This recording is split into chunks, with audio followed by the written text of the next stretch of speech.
You're listening to In the Fast Lane. This is episode number 14 of the official podcast of the Australian Grand Prix. I'm your host, Matt Clayton, and joining me as always, and looking decidedly fresher than usual for a Monday in 2020, is Michael Lemonado. Hey, Michael. Hey, I'm fresh, but I'm also weighed down by the prospect that was the last weekend off until the end of the season. So you've got to temper it, got to pace ourselves, and that's what we're doing. It's incredible. We waited so long for anything to happen on 4 and 2 wheels this year, and then we get 13 straight Sundays with one or both, and we've got 10 more in a row coming up from this coming Sunday. So, it's certainly nice to have a little breather in 2020. Look, no on-track action, of course, but one of the biggest stories of the year came off it with the surprise news that Honda would be withdrawing from Formula One at the end of the 2021 season, leaving both Red Bull Racing and AlphaTauri scrabbling for a new engine provider for the first year of the big rule reset in 22. Michael, at this early stage, it seems pretty likely that Red Bull might have to renew its alliance with an old flame, doesn't it? It almost seems not enough to say a marriage of convenience, if that's going to be the case, doesn't it? I'm struggling to find a phrase that really properly explains what a renewed relationship between Red Bull and Renault would be like, because let's not forget Red Bull tried several times unsuccessfully before finally getting it done to split from Renault, and then finally had this great de facto works deal with Honda. The Honda power unit was coming good, became a race-winning engine, also one with AlphaTauri, as we know this year, so it's one with 2 of its 3 engine customers in this era. And then it's all absolutely been pulled from under them, with only a couple of years left in the engine formula, so it's going to be difficult if they wanted to try and find a new engine provider or anything like that, so they've only got the pool of existing engine suppliers, and you've got to wonder what that does to the medium-term outlook for this team in terms of their potential competitiveness. Well, also, I think it's very much a case of watch this space in terms of Max Verstappen. We know that he's signed with Red Bull Racing until the end of 2023, but what engine's going to be powering what he's driving for the last 2 years of that contract? Are there break clauses in those contracts if there's not a full factory engine? We know that sort of thing exists in contracts, so very much a case of watch this space for the time being. But look, as we said, no racing to discuss from last weekend, but what we do have is a chat with a very special guest.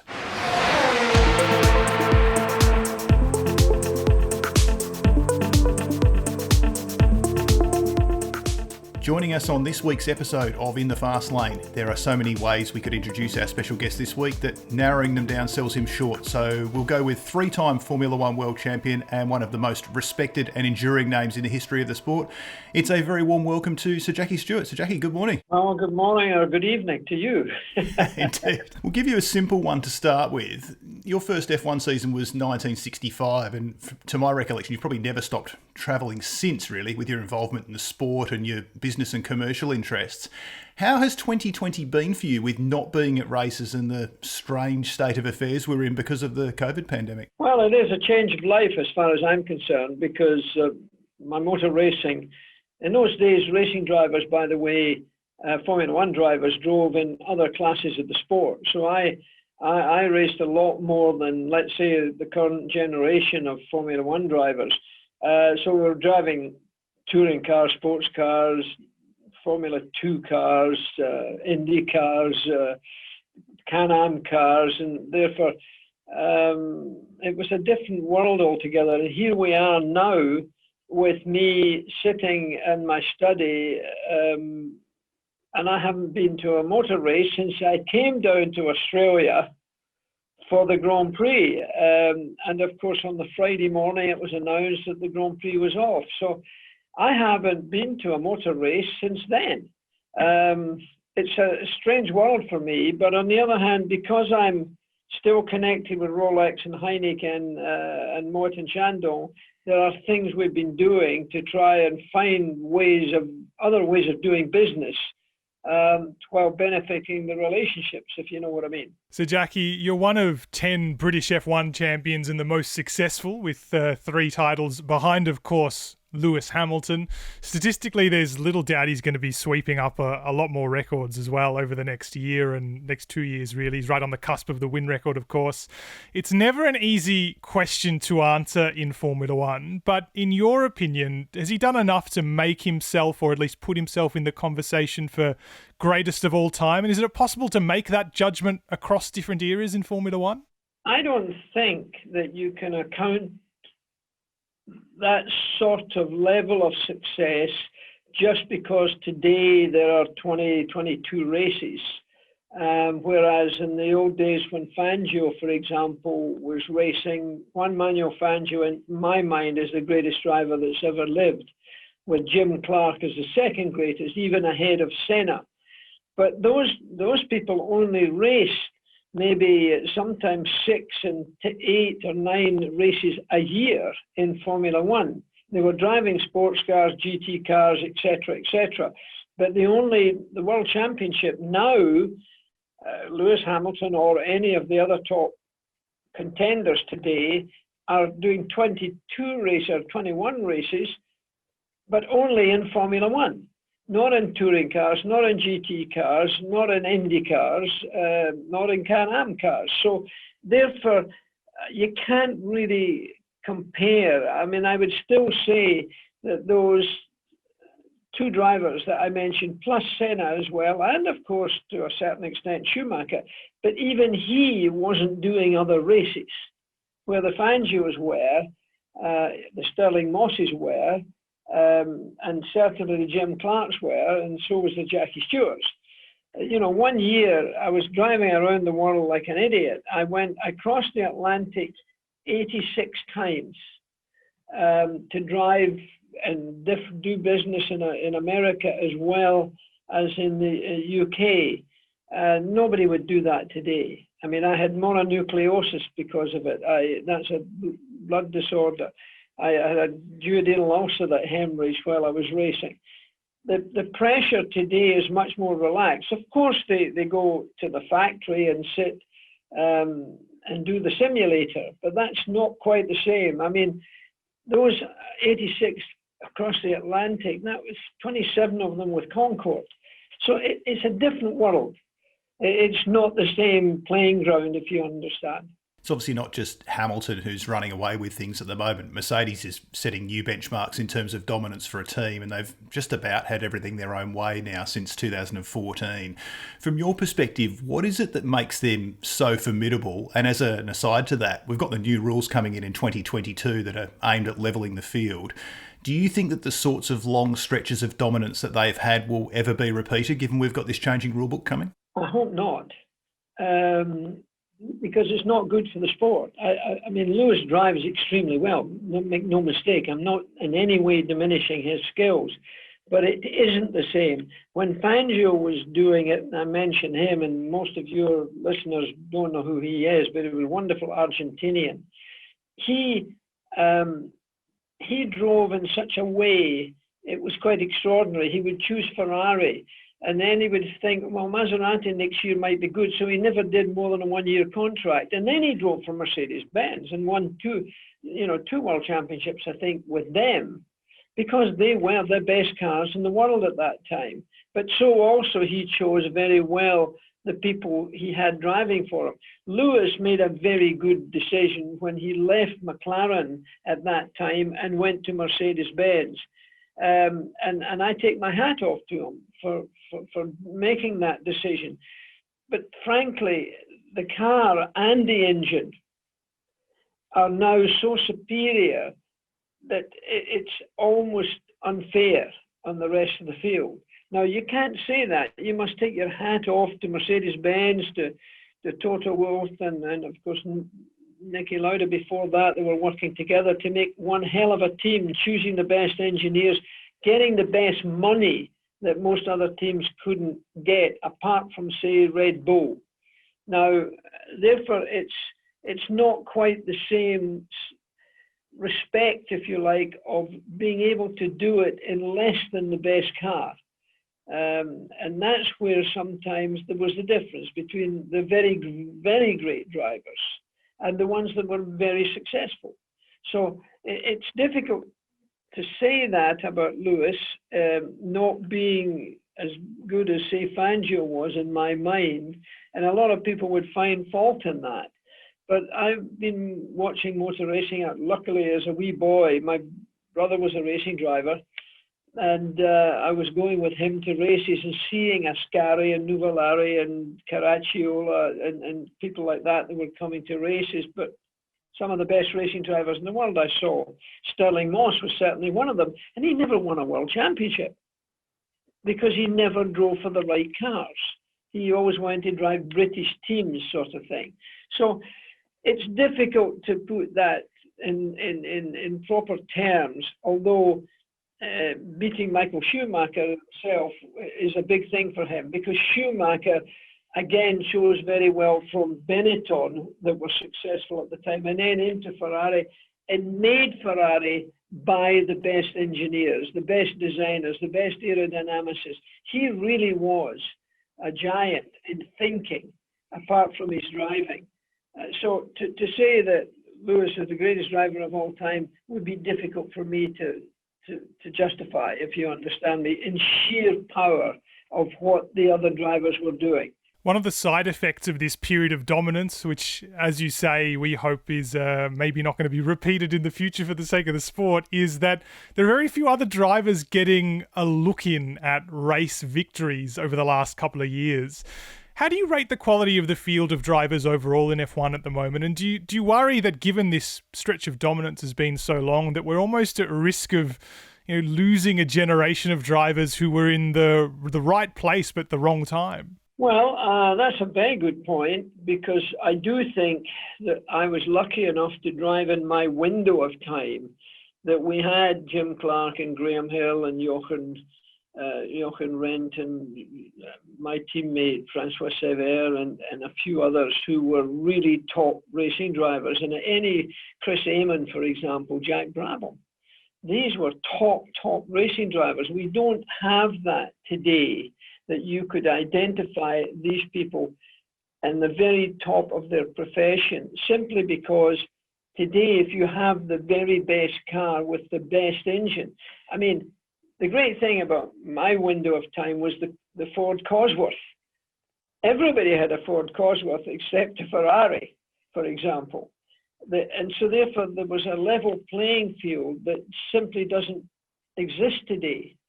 So therefore it's difficult to identify who really were the very, very best racing drivers themselves, just behind the steering wheel, because look at what Jack Brabham did while he was still driving a car of his own manufacture. It's never happened before. A Grand Prix driver driving his own car that he with another great designer. The two of them worked on that together day and night. So that doesn't happen today. The guys are only doing 21 races. They're doing a little bit of simulation, of course. That's good, but that's nothing like the same stress and strain that they were doing back in the Brabham days, for example. Fortunately, it does feel like we are opening up into a window of drivers having an opportunity to move forward. We've got a lot of young drivers on the horizon, but certainly from the Australian perspective, we hope part of that generation can still be Daniel Ricciardo. Of course, he's been around for a while, but moving teams next season to McLaren, which is on the rise. Do you see Daniel being able to figure into the equation for Formula One in the next few years, potentially to compete for a title? Oh, yeah, I would have thought so. Yeah, he's great skill. I mean, you've had a great run of great and very talented drivers from Australia. I mean, Jack Brabham obviously started it all, and his success was enormous. But Mark Webber is a tough Australian Grand Prix driver, as you've just mentioned.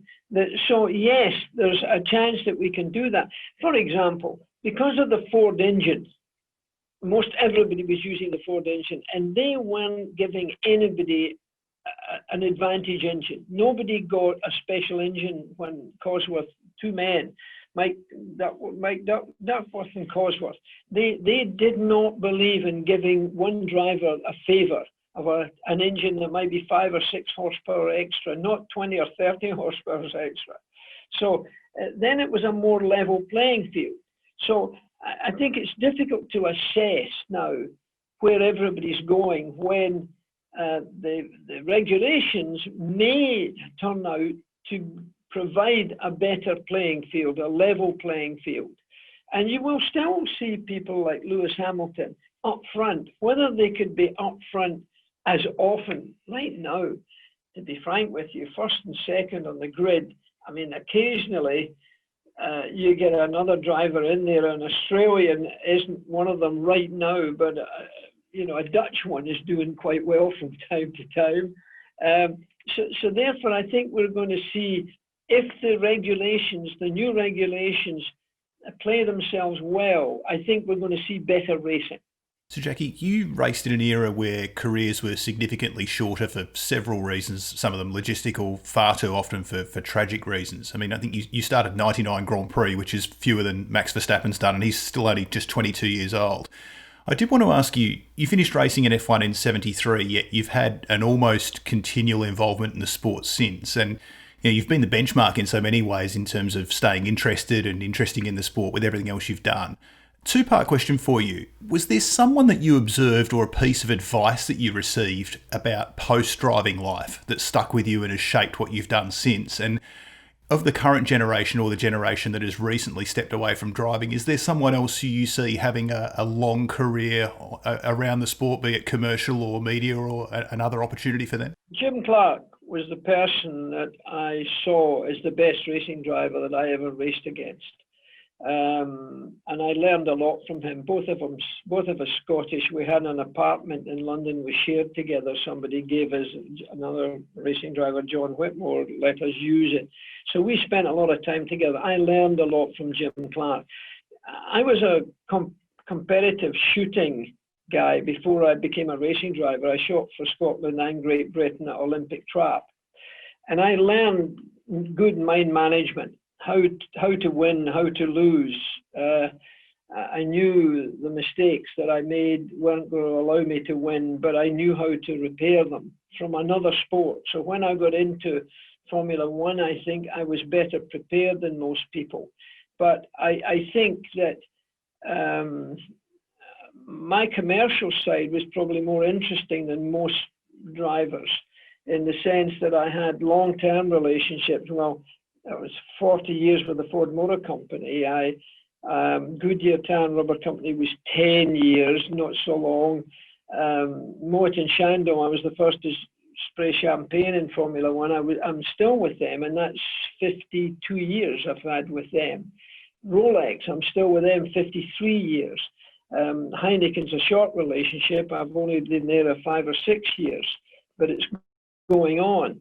Now, to do that, I saw the need to go to multinational corporations that were either I was bringing into the sport, as well as participating with them in that sport. Formula One allowed me to get entry. So I was doing touring car racing, I was doing sports car racing, GT racing, etc., and going over to Indianapolis. So that allowed me to be more commercially viable when I chose to retire with only 99 Grand Prix. That's all I ever did. I was to do my 100th Grand Prix, but Francois Sever, my teammate, was killed at Watkins Glen the day before what would have been my last race, and I chose, out of respect to him, to not drive. Now, those relationships commercially, I mean, before I came down and did Channel 9, and I think once or twice did Channel 10, I had been doing ABC's Wide World of Sports for 19 years. So I had a great experience of how commentating and meeting famous people and putting things together in a commercial way that allowed me to still be doing it today. I mean, I'm still doing usually 10 or 11 Grand Prix a year. So slightly different than anybody else in the sport so far. Mark Webber, by the way, has got a chance of doing that. I think he's doing very well at that. He's now with Porsche, for example, and doing a good job for them, as well as doing television. Television is very important. It gets you and it puts you into places that you would normally never get into. Long-term relationships are my speciality, but the sport today is a different sport altogether. When I went Formula One racing with Ken Tyrrell, winning 3 world championships with him, it was 7 mechanics that came with us to a Grand Prix, not just to go to Australia because it's expensive to get there and a ticket to fly, but at every Grand Prix there were only 7 engineers to look after 2 cars. Now it's about 110 people in every team to look after still those two ballerina racing drivers, because we were ballerinas too, but in a much smaller way, numbers-wise. So it's the same but different, huh? Because it takes the same skill, but you're doing it in a different fashion. And that's good, because that's how the future and the past can be related sometimes. You said your specialty is long-term relationships, and I suppose there's been a bit of a long-term relationship even with Australia for you. Back when you were racing, it was probably difficult to conceive that Australia would host a fully fledged World Championship Formula One race. But of course, you must have some pretty strong and fond memories of the Tasman Series, which you competed in 66 and 67, in fact, won in 66. Oh, yeah. I mean, great. Four races in Australia, four races the month before, really, four races in New Zealand. And of course, Jack Brabham and Denny Hall were teammates in one side of the world, and then the next bit be racing against each other. Yes, it was. I won, I think, the Australian Grand Prix in Sydney, wasn't it? What was it called? Warwick Farm, I believe. Warwick Farm, dead right. It was four races, went to Tasmania as well, for Longford. Again, that's a different world. That was a terrific way of keeping us in touch with driving. And we all travelled together. That's the great thing, the camaraderie we had. Jack Brabham was a loner. He didn't mix awfully well with everybody. Not that he couldn't do, but he was just a very shy man. But the rest of us had parties together. We travelled together. We flew together. I learned to fly in Australia, so also did Graham Hill and Jim Clark, for God's sake. We got a flying license in Australia. Probably we should never have had it, but we had it during our 4 weeks there. 4 weeks we got a flying license. Anyway, no, the drivers on those days, you had a lot of good drivers in Australia who, some of them should have come over and done races over here, much more over here than they ever did. And we should have seen more Australian drivers. I mean, you've had quite a few of them carry the flag, but you should have had much more. But they were very domestic Australians. They wanted to stay there and race there. And there's good racing in Australia still to this day. And, you know, that Grand Prix you've got in Melbourne is a dynamite Grand Prix, one of the best Grand Prix we ever go to. Everybody's so friendly, and you've got good people. I mean, I just think you've bred a very good sport in Australia in motorsport. Mark Webber, it really is a great ambassador for you, and he's of course on the board as well as the Grand Prix. So that makes it, for me, a better Grand Prix, because they see the insight not just once a year. They're seeing it and have seen it in every corner of the world. So they've got great experience. So I think Australia's led the world on that. That's why it's such a good Grand Prix and such a favoured one by all of us. If anyone hadn't realised it before listening to this podcast, it's pretty clear you've had a fairly prolific Formula One career overall, it has to be said. You've been involved in just about every aspect of this speed, from the cockpit and beyond. The sport's been through a lot of changes off track in the last couple of years, and I just want to turn your attention to this for a moment. Of course, Chase Carey took over as CEO a few years ago. He's about to step down and hand over the reins to, of course, ex-Ferrari team principal Stefano Domenicali from next year. He's seemingly universally popular, which is almost incredible in Formula One. What hopes do you have for this next chapter in Formula One's history?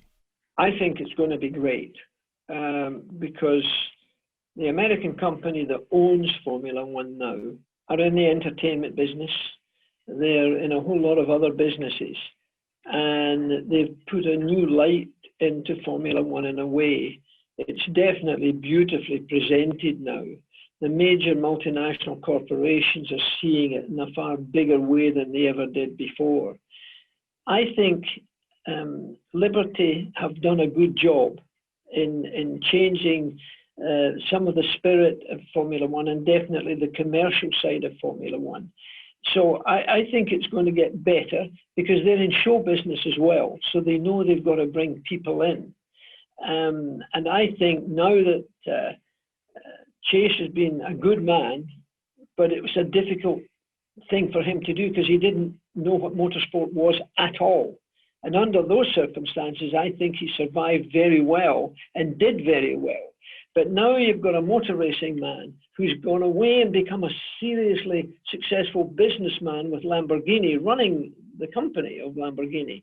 Now he's going to come back to motor racing, and he was a very good team principal when he was at Ferrari. So I think this is the next generation coming along. I think there's a lot more involved in the business side. The internet is a new generation completely, where Formula One is very strong. And its television coverage is enormous. Formula One is the top end of motorsport. It's the top technology. It's the most glamorous. It's the most colourful. It's the most exciting. And it's safe today. People like to see incidents and accidents, but they don't like to see death. And that's what we've got today. It is very colourful. It's absolutely, I mean, Lewis Hamilton's a global star because of television, because not the print media. Of course, the print media take it. The internet now is almost more powerful than television. So we're going through an awful lot of change, but at the same time, we're still in four wheels. We're still driving. And all we need now is not only have we got a black racing driver in Lewis Hamilton, all we need now is a female driver in Formula One.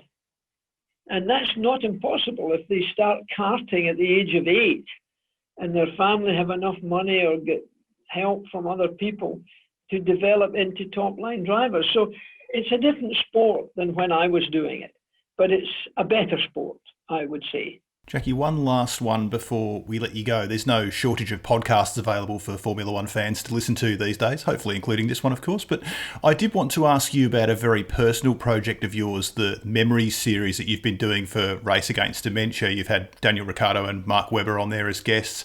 I did particularly enjoy the chat you had with Nando Parado for our listeners, one of the 16 survivors from the Uruguayan plane crash in the Andes in the 70s. If you've seen the movie Alive, then you know the story. Jackie, tell us about the series and also about Race Against Dementia. Where can we find out more information about that? Well, let me say that, first of all, that we've now got a connection with Australia. We are Dyslexia Australia. We're partners with them. We've brought them in and we've supplied talent for them to have in Australia. We paid for it, and we hope we're going to get some Australian support from that, because Helen, my wife, my timekeeper, my lap charter, has dementia, and it's not curable at the present time. We want to change that. So Memories, what I started off there, and the Princess Royal was one of them. You may not have seen that yet, but there's Albert of Monaco, Prince Albert's there. There's a whole lot of, Rod Laver was one of my first ones. He's there. We've got a whole lot more to come just to get the word out about dementia, because more people die. You know, right now, for everybody who's born today, 1 in 3 people are going to have dementia. It costs more money to keep a dementia patient than it does for the combined total of cancer and heart disease. It's a terrible illness that's never been recognized. There's not enough money getting paid in to dementia in order to find a cure, it seems. But of course, the brain is much more complicated than even the areas of cancer. So I'm very proud about what we're doing, and we've got to look at other ways of doing business. I'm a severe dyslexic. I can't read or write properly. I can't do the alphabet. I can't find a keyboard on an iPhone. I can't use an iPhone. So I do things in a different way than most people. And we started Race Against Dementia because of Helen, because I didn't realize what dementia was before that. But so many families are being destroyed in a way, and economically destroyed, to try and look after a dementia patient. It's absolutely incredibly expensive, and much more than cancer, for example. So I'm using motorsports, I'm using Formula One, where they know how to cure problems faster than anybody else at Formula One. So we're working with McLaren and Red Bull. That's a start. And the medical profession are seeing things they never saw before by looking at things in a different way. And I did that with my little business world, or sports world, as you like to call it. And we're doing it again with dementia. And I hope that we're going to broaden our little programs with some of the greatest people in the world will be interviewed with me. And I think we'll get that on television as well shortly. So that's what we're looking towards. Well, look, I'd encourage all of our listeners to go to raceagainstdementia.com to find out more. So, Jackie, it's been wonderful to speak with you, and for the fans here in Australia to hear from you this week. We really appreciate your time, and thanks so much for joining us on the podcast. Well, I thank you for having me. You've got the best Grand Prix in the world with the best people running it.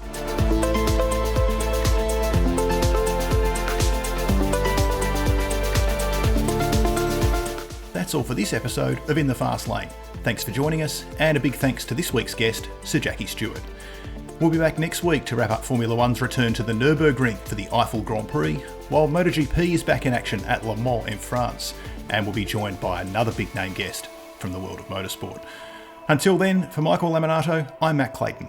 Join us next time for another lap in the Fast Lane.